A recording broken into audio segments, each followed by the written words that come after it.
नमस्कार दोस्तों, आप सभी का स्वागत है हमारे यूट्यूब चैनल में। और आज डिस्कस करेंगे digestive system, human digestive system, ठीक है ना। कि ये भोजन जो होता है वो हम खाते हैं और कैसे कैसे है ना और पचता है और किस किस भाग से होता हुआ गुजरता है। चलिए देखते हैं। तो जिस तरह से ये फिगर डायग्राम में देख पा रहे होंगे, यहाँ पे है ना मुख से जो है जिसे हम लोग बोलते हैं बकल कैविटी, है ना। सबसे भोजन जो है सबसे पहले कहाँ पे होती है, तो मुख में पहुँचती है, वहाँ से होते हुए, ठीक है। तो यहाँ पे कुछ सेक्रेशन होता है जिसको हम लोग कहते हैं सलाइवरी ग्लैंड, ठीक है। कहते हैं सलाइवरी ग्लैंड। सलाइवरी ग्लैंड जो होता है वो हमारा देख सकते हैं यहाँ एक यहाँ पे, ठीक है, पाया जाता है। और उसके बाद भोजन जो होता है ओएसोफेगस इस पार्ट से होता हुआ, है ना, ठीक है, इस पार्ट से होता हुआ और भी होता हुआ नीचे की ओर आता है और सबसे पहले वो स्टमक में आता है। सबसे पहले कहाँ पे आता है, स्टमक में। तो इसे क्रमनाकुचन जो है ना वो आपका बोला जाता है। इस प्रक्रिया को जब भोजन को क्या करता है तो वो, है ना, पुश करता है, फिर रिलैक्स करता है, पुश करता है, रिलैक्स कर सकता है। तो इससे, है ना, भोजन जो है वो क्या होती है तो आगे की ओर बढ़ते हुए स्टमक में आती है, जैसे कि आप देख पा रहे हैं। डिटेल में बाद में जाएंगे, तब तक फिगर समझ रहे सिर्फ, है ना। ये ओएसोफेगस का हम लोग ट्रैक, हमारा ट्रैक है। उसके बाद यहाँ पे आता है भोजन स्टमक में। तो स्टमक में आने के बाद कुछ केमिकल्स, कुछ एंजाइम सीक्रेट होते हैं जो कि भोजन को, है ना, तोड़ने का काम करते हैं और कुछ चीज़ों को पचाने का काम करते हैं एंजाइम के द्वारा। उसके बाद जो यहाँ पे पच जाता है वो यहाँ से होते हुए, ठीक है ना, इस भाग में आते हैं। इस भाग को डियोडेनम कहते हैं ना। इस भाग को क्या कहते हैं तो मुड़ा हुआ भाग को डियोडेनम कहते हैं। चलिए, डियोडेनम के पास में क्या होता है तो आपका लीवर होता है।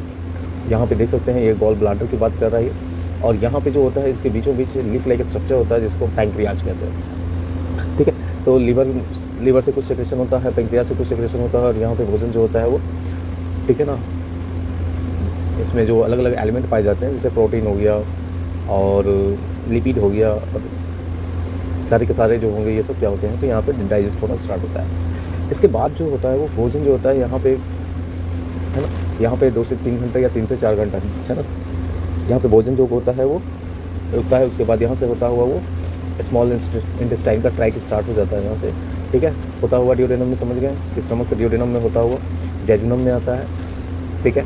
और जेजुनम से, ठीक है, एलियम में जाता है। इसी तरह से होता हुआ यहाँ पे, ठीक है, इस भाग में एब्जॉर्प्शन का काम हो जाता है। जितना भोजन चाहिए हम, है ना, सेल्स ले लेते हैं, जो नहीं चाहिए उसको वेस्ट प्रोडक्ट के रूप में क्या करते हैं तो बाहर कर देते हैं, ठीक है। तो फिगर देख के मुझे हम लोगों को समझ में आया कि हम लोगों का जो पाचन होता है वो स्टार्ट जो होता है वो कहाँ से होता है, स्टार्ट जो होता है वो मुख से होता है, ठीक है। तो मुख में जो होता है ना कार्बोहाइड्रेट का ऑलमोस्ट, है ना, अधिक से अधिक जो होता है वो कार्बोहाइड्रेट का पाचन यहाँ पे हो जाता है, ठीक है। यहाँ पे प्रोटीन और लिपिड का पाचन नहीं हो पाता है, ठीक है। तो यहाँ पे,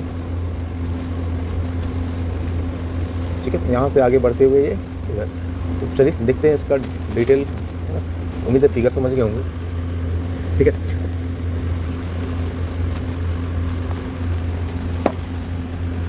यहाँ पे देखेंगे डाइजेस्टिव सिस्टम में 2 भागों में इसको डिवाइड कर दिया गया। एक तो है एलिमेंट्री कैनाल, जिसको हम बोलेंगे कि ट्रैक की बात करें, जो अभी फिगर में हम लोग देख रहे थे, माउथ से स्टार्ट होता हुआ, जिसको आप बकल कैविटी के नाम से जानते हैं, ओएसोफेगस, उसके बाद स्टमक, उसके बाद स्मॉल इंटेस्टाइन में 3 भाग, डियोडेनम, जेजुनम और एलियम,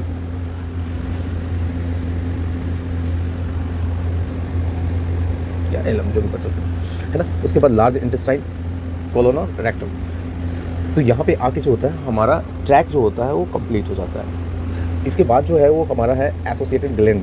कुछ ग्लैंड्स भी इससे एसोसिएट होते हैं, जुड़े होते हैं सब पार्ट से, है ना। जैसे माउथ वाले पार्ट से जो होता है ना, वहाँ पे आप देखेंगे माउथ वाले पार्ट्स में आप सलाइवरी ग्लैंड की बात करते हैं हम लोग वहाँ पे, कि कुछ ग्लैंड्स जो होते हैं वो सलाइवा के रूप में कुछ एंजाइम का सिक्रेशन करते हैं जिसे हम लोग सलाइवरी ग्लैंड बोलते हैं। उसके बाद जो ग्लैंड है वो आपका लीवर है।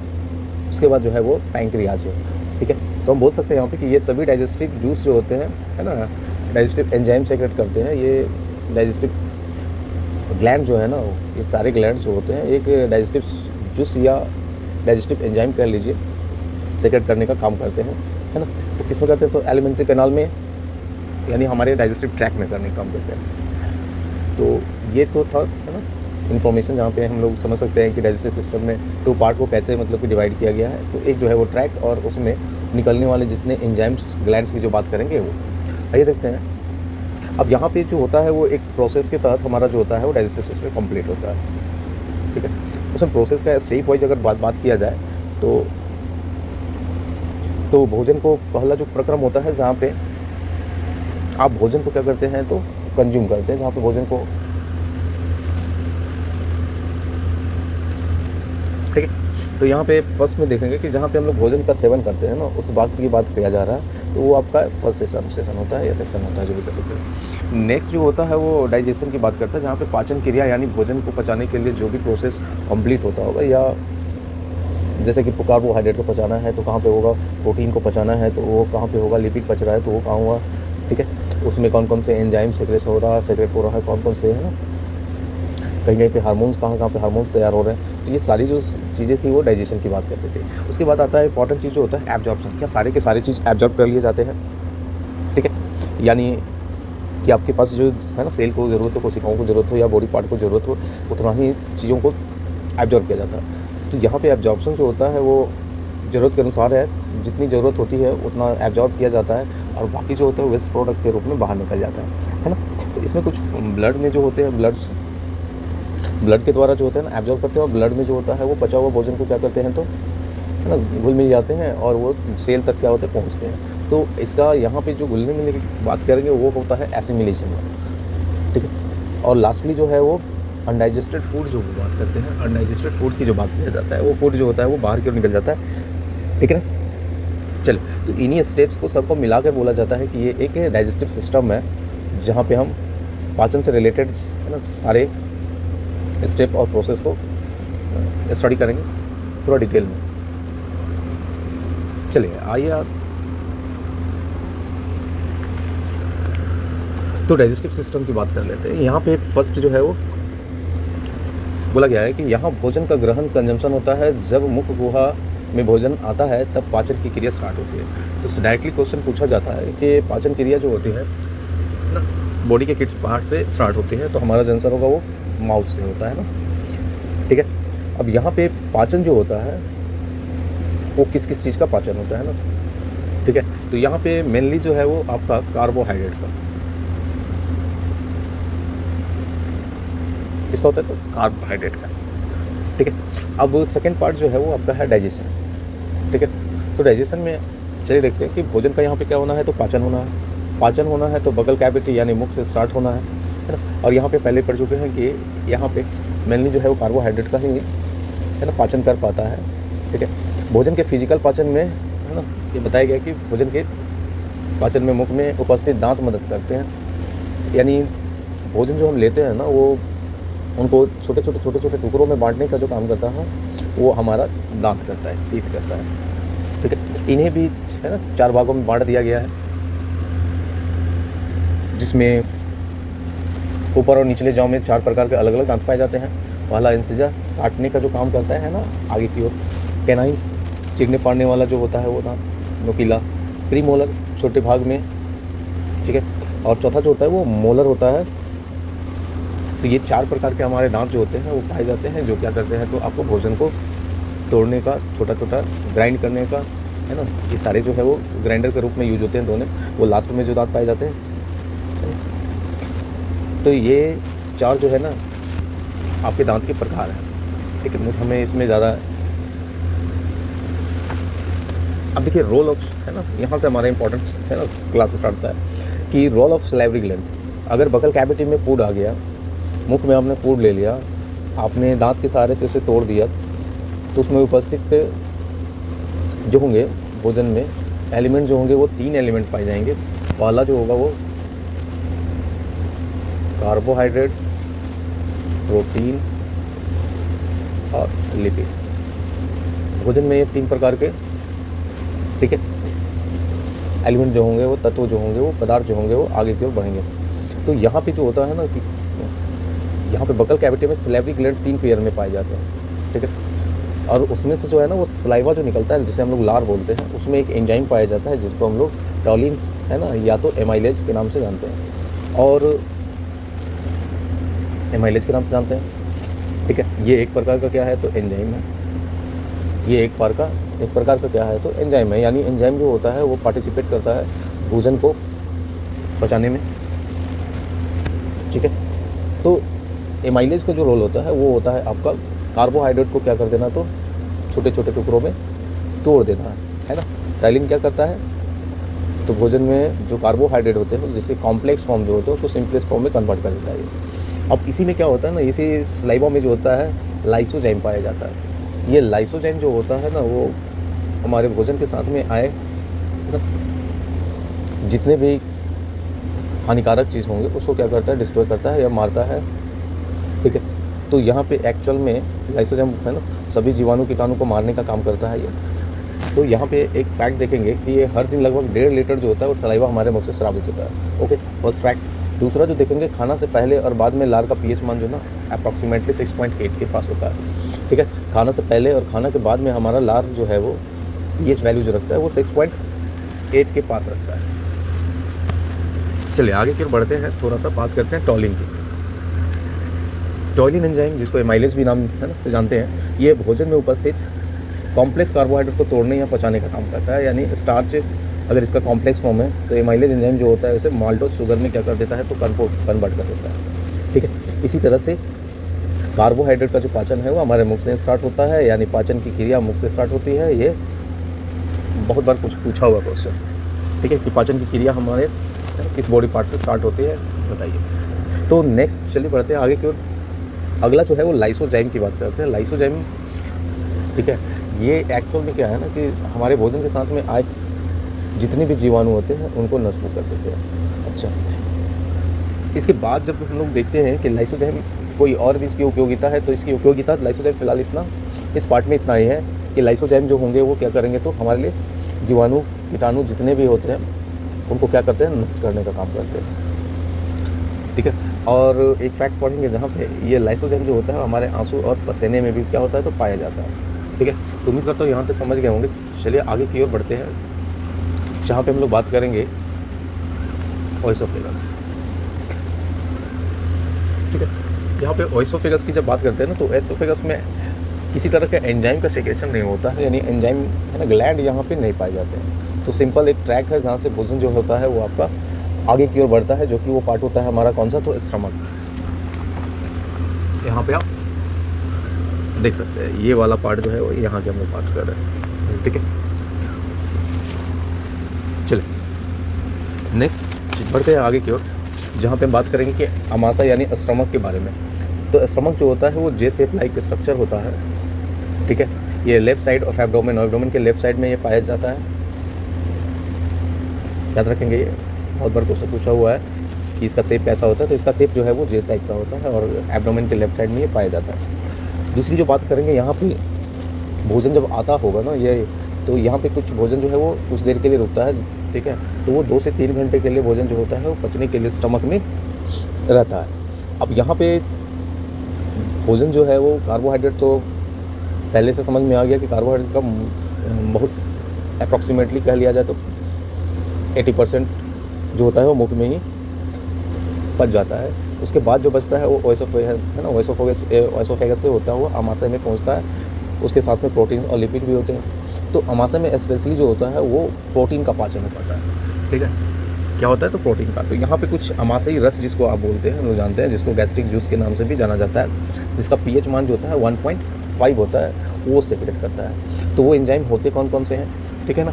तो एक तो केमिकल पदार्थ जिसको आप हाइड्रोक्लोरिक एसिड HCl के रूप में जानते हैं, ठीक है। दूसरा जो है वो एंजाइम के रूप में जो होता है पेप्सिन और रेनिन, ये 2 एंजाइम जो होते हैं वो सेक्रेट करते हैं, ठीक है। स्पेशली ये एंजाइम जो होते हैं है ना वो प्रोटीन के पाचन के लिए यूज होते हैं। यहाँ पे रेनिन जो है वो स्पेशली जो होता है वो मिल्क प्रोडक्ट के लिए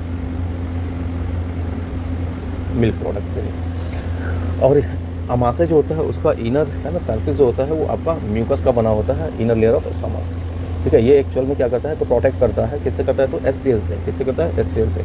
तो ये एक्चुअल में क्या करता है ना म्यूकस जो होता है प्रोटेक्टिंग लेयर का काम करता है ना। तो यहाँ पे जब म्यूकस जो होता है वो डैमेज हो जाता है तो उसे हम लोग अल्सर के रूप में या अल्सर के नाम से भी जानते हैं। चलिए आइए देखते हैं कि HCl का रोल क्या है यहाँ पे। आमाशय में, ठीक है ना, HCl का रोल क्या होगा उसके बारे में चर्चा करते हैं। आमाशय में भोजन अम्लीय जठर, जठर मतलब गैस्ट्रिक जूस की बात कर रहा, पूरी तरह मिल जाता है, ठीक है। भोजन आया और गैस्ट्रिक जूस जो है वो, यानी जो भी सेक्रेशन हुआ होगा, स्रावित हुआ होगा, वो क्या होता है तो भोजन के साथ में मिल जाता है ना।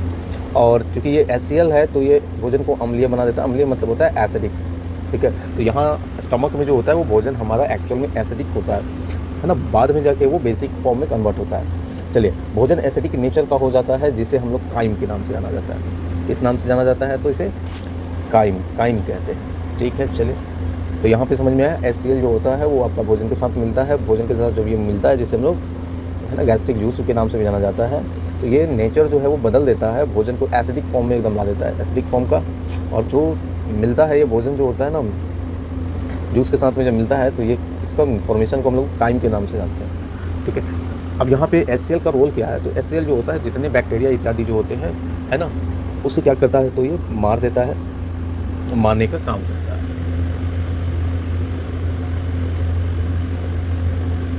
चलिए, तो भोजन में उपस्थित HCl बैक्टीरिया इत्यादि को मार देने का काम करता है, ठीक है। आगे की ओर बढ़ेंगे, बढ़ते हैं।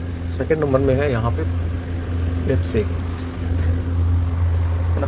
तो पेप्सिन जो होता है वो भोजन को, पेप्सिन एंजाइम प्रोटीन को तोड़ता है और पाचन करना स्टार्ट करता है, ठीक है। यानी ये प्रोटीन जो है वो पेप्सिन एंजाइम के हेल्प से, है ना, पेप्टोन्स में क्या बदलता है तो प्रोटीन को तोड़ के पेप्टोन्स में बदल देता है, और पेप्टोन्स से होते हुए ये अल्टीमेटली एमिनो एसिड में तोड़ देता है, जो कि प्रोटीन का एक स्मॉलेस्ट फॉर्म होता है ना। हमारा ना सेल्स जो होते हैं, बॉडी जो होता है वो एक्चुअल एमिनो एसिड, प्रोटीन का एमिनो एसिड का जो होता है वो फॉर्म होता है, उसे ही क्या करता है तो एब्जॉर्ब करता है, ठीक है। इसके बाद आता है ये रेनिन। रेनिन भी एक एंजाइम है जो स्पेशली किसके लिए होता है तो मिल्क प्रोडक्ट में पाए जाने वाला प्रोटीन को ब्रेक डाउन करने और डाइजेस्ट करने का ये काम करेगा। तो यहाँ पे बोल सकते हैं कि रेनिन जो होता है वो मिल्क प्रोडक्ट को क्या करता है तो पचाने का काम करता है। आइए देखते हैं मिल्क में पाए जाने वाले एंजाइम। तो दो प्रकार के मिल्क में पाए जाने वाले एंजाइम है ना, सॉरी एंजाइम नहीं है, ये प्रोटीन है। प्रोटीन एक होता है केसिन और एक होता है कैरोटीन, ठीक है। केसिन जो होता है वाइट कलर मिल्क जो होता है, और है ना कैरोटीन जो होता है हल्का पीला रंग का, है ना, काऊ वगैरह का आप कह सकते हैं, ठीक है। अब इनको पचाने के लिए कौन सा एंजाइम तो रेनिन। मिल्क प्रोडक्ट को पचाने के लिए कौन सा एंजाइम का सिक्रेशन होता है तो आपका होता है रेनिन का, ठीक है। प्रोटीन को पचाने के लिए किसका का होता है तो पेप्सिन का। चलिए आगे की ओर बढ़ते हैं। ये देखते हैं कि ये गैस्ट्रिक जूस जो है वो स्मॉल अमाउंट में ना गैस्ट्रिक लाइपेज होता है। इसमें गैस्ट्रिक बोल रहा है कि गैस्ट्रिक जूस में ना स्मॉल अमाउंट में क्या होता है तो लाइपेज भी होता है, जो पार्शियली रूप से फैट को क्या कर देता है तो तोड़ने का काम करता है। यहाँ पे पाचन की बात नहीं कर रहा है, ये कह रहा है कि गैस्ट्रिक जूस में जो होता है बहुत स्मॉल अमाउंट में, लेकिन लाइपेज का है ना गैस्ट्रिक लाइपेज की उपस्थिति होती है, जो पार्शियली यानी फैट को जो है ना वो ब्रेक डाउन करने का काम सिर्फ कर देता है यहाँ पे, ठीक है। उसके बाद आफ्टर जो है ना 2-3 आवर्स या 3/4 भी कहीं कहीं दिया हुआ है, 3/4 आवर में स्टमक से ये स्मॉल इंटेस्टाइन में क्या करता है तो भेज देता है। अब यहाँ जितना जो पचना था वो आपका पच गया। उसके बाद ये जाएगा स्मॉल इंटेस्टाइन में। स्मॉल इंटेस्टाइन में सारे के सारे भोजन जो होते हैं वो पच जाते हैं, और यहाँ पे एब्जॉर्प्शन भी है ना भोजन का होता है। चलिए आइए स्मॉल इंटेस्टाइन के बारे में थोड़ा सा देखते हैं। तो स्मॉल इंटेस्टाइन में क्या होता है कि चलिए आइए देख लें। स्टमक से जो होता हुआ आपका 3 भाग जो होते हैं उसमें कन्वर्ट हो जाता है आपका स्मॉल इंटेस्टाइन, ठीक है। फर्स्ट जिसे आप बोलते हैं डिओडेनम, फर्स्ट जो बात कर रहे हैं आप कर रहे हैं डिओडेनम की बात कर रहे हैं, यानी यहाँ पे देख सकते हैं ये वाला पार्ट जो है ना, ये वाला पार्ट जो है वो डिओडेनम का पार्ट है, ठीक है। ये वाला पार्ट डिओडेनम की पार्ट है, देखिए यहाँ पे डिओडेनम। तो यहाँ पे और सेकंड जो है वो जेजुनम जो कि मिडिल पार्ट होता है, एलियम जो कि आपका इंटेस्टाइन का थर्ड पार्ट बोलेंगे, और एक फिंगर लाइक बहुत सारे जो है ना प्रोजेक्शन होते हैं जिसे विलाई कहता है। अब ये जो होते हैं वो एक्चुअल में इनर सरफेस है ना, इनर सरफेस जो होता है ना आपका इंटेस्टाइन का उसमें पाया जाता है, ठीक है। और ये जो होता है एक्चुअल में, ठीक है, यह इनर सरफेस के एरिया में या इनर सरफेस के एरिया को बढ़ाते हैं, जिससे एब्जॉर्प्टिव यानी अवशोषित करने की कैपेसिटी जो होता है वो इंक्रीज कर जाती है। ठीक है, अब यहाँ पे थोड़ा सा चेक करेंगे यहाँ पे होता क्या और क्या है। तो यहाँ पे जब देखिएगा ना, तो यहाँ पे हमारे पास यहाँ पे लार्ज है ना, यहाँ पे लार्ज इंटेस्टाइन से पहले की बात हम लोग कर रहे हैं कि ये जब जाता है तो यहाँ पे हमारा एक लीवर की बात करते हैं, एक जो है ना गॉल ब्लाडर की बात करते हैं, और यहाँ पे आपका पैंक्रियाज की बात करते हैं। ठीक है, जिसे आप यहाँ से समझ सकते हैं। ठीक है, ये जो पार्ट है वो आपका लीवर। ठीक है, और यहाँ जो है वो देखिए, यहाँ से डियोडेनम स्टार्ट हुआ है, ये जो है वो पैंक्रियाज है, और है ना ये जो है आपका गॉल ब्लाडर की जो बात करते हैं वो है ना। और गॉल ब्लाडर जो होता है यहाँ पे देख सकते हैं, यहाँ पे लीवर के इस पार्ट में गॉल ब्लाडर यहाँ पे। तो यहाँ पे 3 पार्ट दिखे हम लोग को, एक हुआ लीवर, ठीक है, ये सेक्रेशन का काम करता है। दूसरा जो है वो पैंक्रियाज, ये भी सेक्रेशन का काम करता है, एंजाइम को स्रावित करता है। और एक है गॉल ब्लाडर। गॉल ब्लाडर जो होता है वो लीवर के द्वारा जो पीतरस होते हैं, है ना, बाइल जूस पाया जाता है या पीतरस जो होते हैं, उसे क्या करते हैं, स्टोर करने का काम करता है ना। पीतरस को क्या करते हैं, तो स्टोर करने का काम करता है ना। तो पीतरस जो होता है, बाइल जूस जिसको आप बोलते हैं, वो आखिर सेक्रेट होता कहाँ से, छोड़ता कहाँ से। ठीक है, तो यहाँ पे ये बताया गया है डियोडेनम जो होता है वो एक्चुअल में यू शेप लाइक स्ट्रक्चर होता है। ठीक है, अब इस भाग में लीवर, गॉल ब्लाडर और पैंक्रियाज जो भी कुछ देर में देखे थे पाया जाता है। ओके, अब यहाँ पे कुछ आगे बढ़ेंगे तो लीवर की ओर बढ़ते हैं थोड़ा सा। तो यहाँ पे लीवर जो होता है उसे बोला गया है कि लीवर जो होता है हमारे शरीर का सबसे बड़ी ग्रंथि होती है। ओके, ठीक है, तो इंडोक्राइन है या एक्सोक्राइन है, कमेंट्स करके बताइएगा। ये उसमें क्या होता है कि बाइल का निर्माण होता है। ठीक है, बाइल जो होता है वो आपका यहाँ पे स्पेशली जो होता है वो बेसिक फॉर्म का होता है, बेसिक नेचर का होता है, और ये है ना जिसका पीएच मान जो होता है आपका 7.8 से 8.5 के आसपास होता है। इसमें बाइल पिगमेंट होते हैं और बाइल साल्ट के रूप में ये पाया जाता है। ठीक है, अब बाइल जूस जो होता है वो सेक्रेट जो करता है, वो स्रावित जो होता है वो लिवर से होता है, लेकिन स्टोर जो होता है वो गॉल ब्लाडर में। यानी जितने फूड को या फूड के एसिडिक नेचर को बेसिक नेचर में कन्वर्ट करने के लिए जितनी बाइल जूस की ज़रूरत पड़ती होगी वो फूड में मिल जाता है। ठीक है, और एक्सेस होने पे ये है ना, इसको कहाँ ट्रांसफ़र कर दिया जाता है, तो गॉल ब्लाडर में। वहाँ पे जाके ये क्या होता है, तो स्टोर हो जाता है, गॉल ब्लाडर में जाके ये स्टोर हो जाता है। तो यहाँ पे हम पढ़ेंगे function of bile juice. Bile juice का आखिर फंक्शन क्या है ये, तो यह जो है वो फूड के एसिडिक नेचर को बेसिक मीडियम में कन्वर्ट करने का काम करता है। ठीक है, और फैट की जो है ना ये स्पाइसीकरण करता है, यानी इमल्सिफिकेशन कर देता है ये, है ना। तो यहाँ पे बाइल जूस का 2 फंक्शन हम लोग देख रहे हैं। पहला जो है वो एग्जाम पॉइंट ऑफ व्यू से देख रहे हैं, तो यहाँ पे एसिडिक नेचर जो है वो बेसिक नेचर में कन्वर्ट हो रहा, और दूसरा जो है वो फैट जो है वो उसका इमल्सिफिकेशन यहाँ पे हो रहा है। ठीक है, लेकिन अभी तक पाचन की बात नहीं हुई है ना। चलिए, यहाँ तक उम्मीद करता हूँ कि टॉपिक समझ में आ गया होगा, है ना। और कुछ डाउट्स हो तो आप कमेंट्स करके बता सकते हैं। आपको वीडियो अच्छा लगा हो तो लाइक कीजिएगा, सब्सक्राइब कीजिएगा, और इसका आगे का जो होगा वो जहाँ हम लोग पढ़ेंगे पैंक्रियाज, ठीक है, एब्जॉर्प्शन ऑफ फूड्स, उसके बाद पढ़ेंगे लार्ज इंटेस्टाइन, है ना। तो नेक्स्ट वीडियो में आप लोग के लिए इसका कंप्लीट है ना वीडियो तैयार करेंगे। तब तक के लिए धन्यवाद, और अच्छा लगा तो लाइक ज़रूर कीजिए, शेयर जरूर कीजिए।